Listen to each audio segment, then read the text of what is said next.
Here's all you have to do. Learn to work harder on yourself than you do on your job. Once I understood that philosophy, it totally changed my life. I made my first fortune by age 32, starting at age 25. And I've made and lost a few fortunes since then. That one simple philosophy, that it's possible to multiply your income by 10, and then by 10, and then by 10, by 10. And here's the simple way to do it.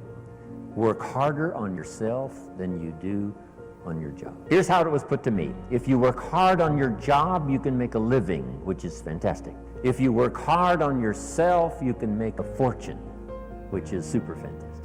At age 25, I went to work on myself. The difference in my economic future was so startling, even in the early years, that I never went back to the old ways. I never went back to the old philosophy. I never went back to the old disciplines. I accepted the new ones, and it changed my life forever. Unbelievable. Here it is in philosophical terms. Just jot this phrase down. This is a good one. Success is something you attract by becoming an attractive person. Success is not something you pursue. Success is something you attract by the person you become, by becoming an attractive person. Now, what could you think of that would start to make you more attractive to the marketplace? This is such simple ABC stuff. Let me give it to you. Let me start with this. Jim Rohn's view of the 21st century. We've begun a new century, 21. We've begun a new millennium, number 7. Some scholars hold great significance to this 7th millennium, and I think it's probably true. It's going to be the most extraordinary time in the history of the human race, I think. And these opening years now of the new millennium and the new century, how could you take advantage of this extraordinary time in human history and make for yourself an extraordinary life? Because it's all possible.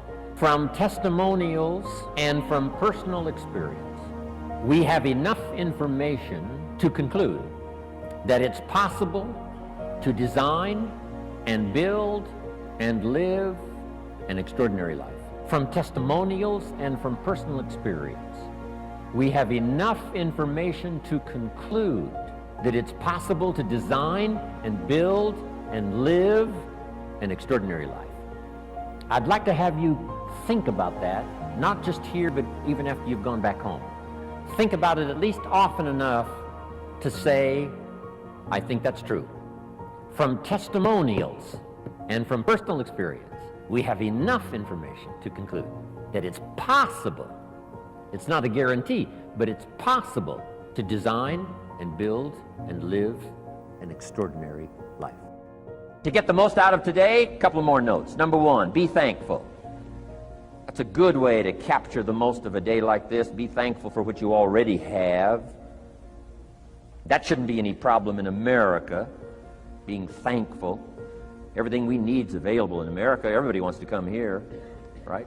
The last time I was here, that little presentation I gave, everybody wants to come here, America. People haven't plotted and schemed the last 40 years saying if I could just get to Poland, everything would be okay. No, everybody wants to come to America. Why? Everything's available here. All the books you need, all the sermons you need, all the churches you need, all the schools you need, all the instruction you need, all the inspiration you need, all the capital you need, all the markets you need, all the challenge you need, all the information you need, all the seminars you need. Everything's available here. This is America. So number 1, let's be thankful for what we already have. Thanksgiving does this. Opens up the doors, opens up the windows, opens up the channels. Thanksgiving for what you already have. Anyway, let's be thankful. Here's what locks up the doors and the channels to receive more: cynicism.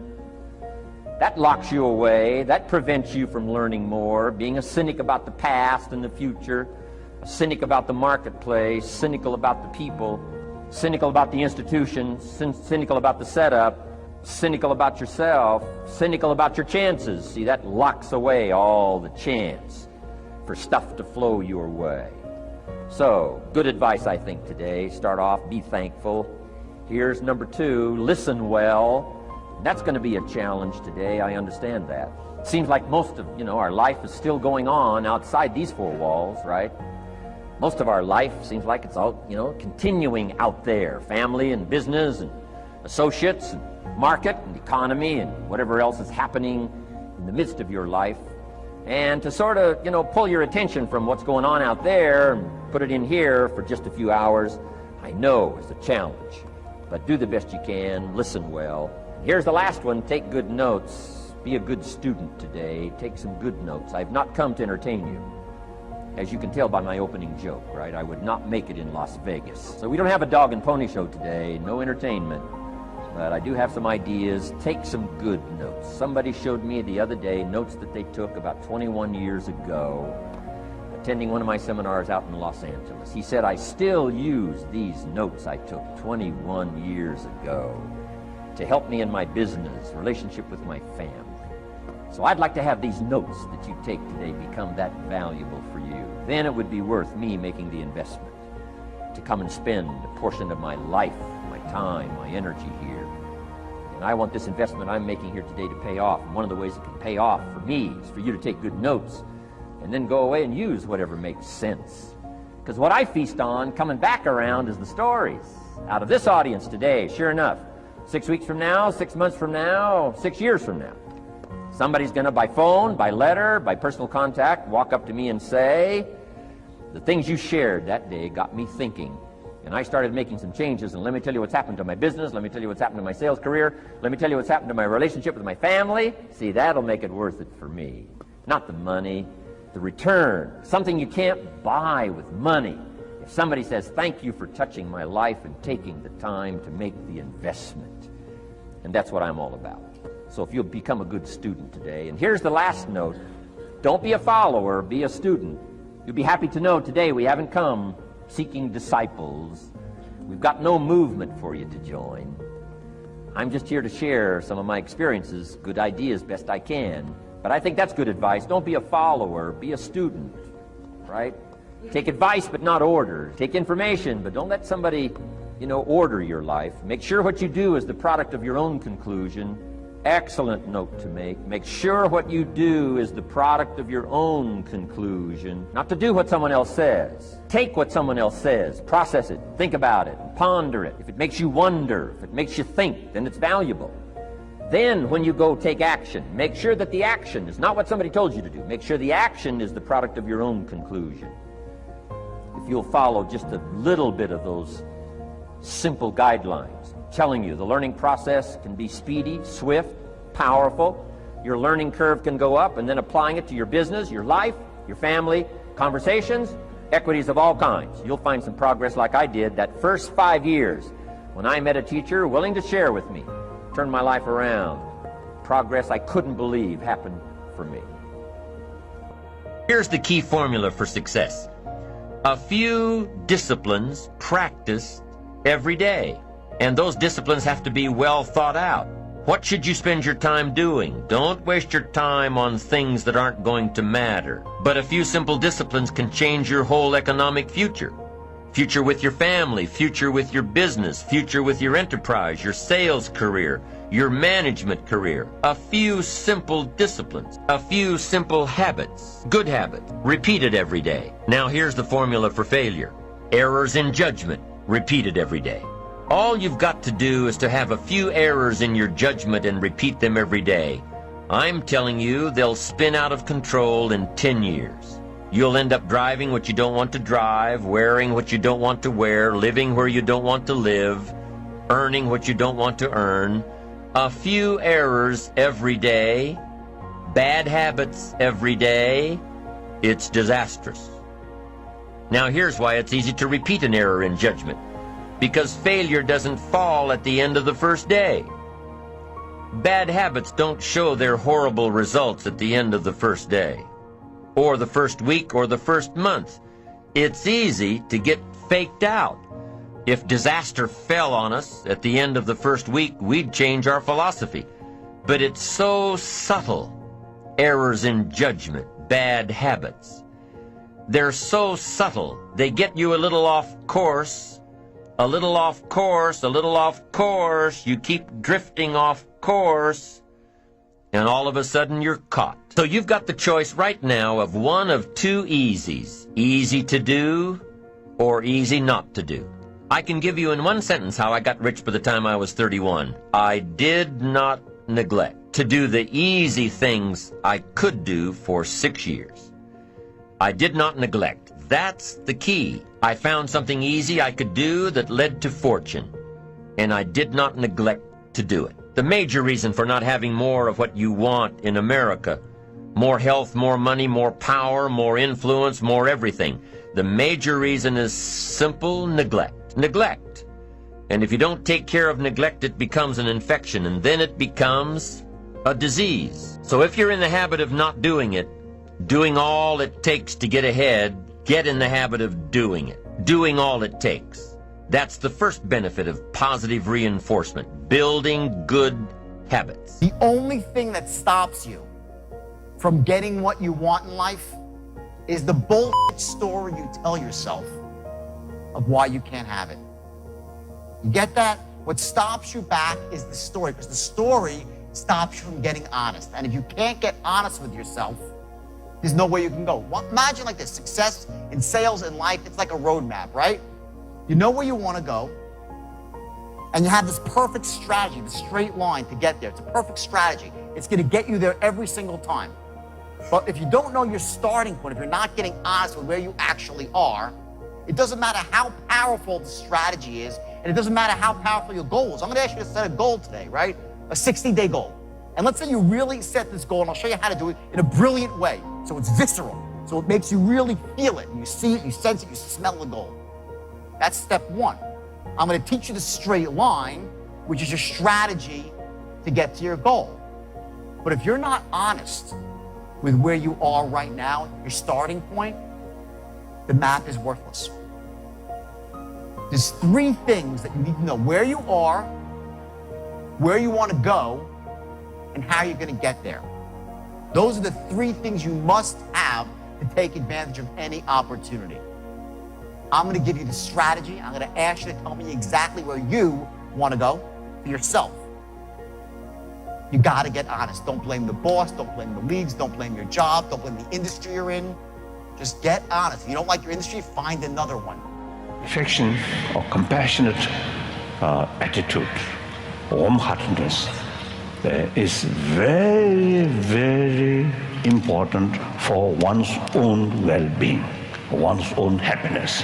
So don't consider practice of compassion is something religious matter, or practice of compassion is something good for other, not necessarily to oneself. That's a totally mistake. So, since from childhood we already equipped this seed of compassion, we learned from mother and ourselves in order to become parent, the seed already there. Now that seed we must keep nurture whole our life. The biological factor compassion is limited, biased, and more depend on others' attitude. Now that as a seed, then using reasons, awareness, that seed, compassion, can further develop unbiased compassion. Not depend on others' attitude, but rather others' being itself. So that kind of compassion can reach your enemy or entire sentient being. So that compassion is infinite compassion, unbiased compassion, real compassion. So if we become compassionate person, then your life becomes meaningful, because you yourself happy, calm, peaceful, your friend, or including animals, also you get peace. So at the last day of our life, you feel happy. Now whole my life I've spent peaceful, friendly, you really feel happy. Otherwise, at that moment, even you are a billionaire, those money, nothing can be used. no matter what's good, because of the good body or beautiful body, everything have to leave. So at that time, I think genuine satisfaction can bring, if your whole life spent more compassionate life, then you feel, no regret. So, purpose of life is naturally happy life, meaningful life. So in order to make meaningful life, ultimately, warm-heartedness is the key factor. What does it mean to be successful? Across the globe, youth hold various views of what success is and how to achieve it. For Anne, a Class 8 student, success means academic achievement and finishing at the top of her class. For Yusuf, success means graduating from high school and getting a college education. Amandi believes success is a steady job and stable income so that he can provide for his family. Success can mean many things to different people. For some it is marrying the right person, having beautiful kids, acquiring wealth, or being popular.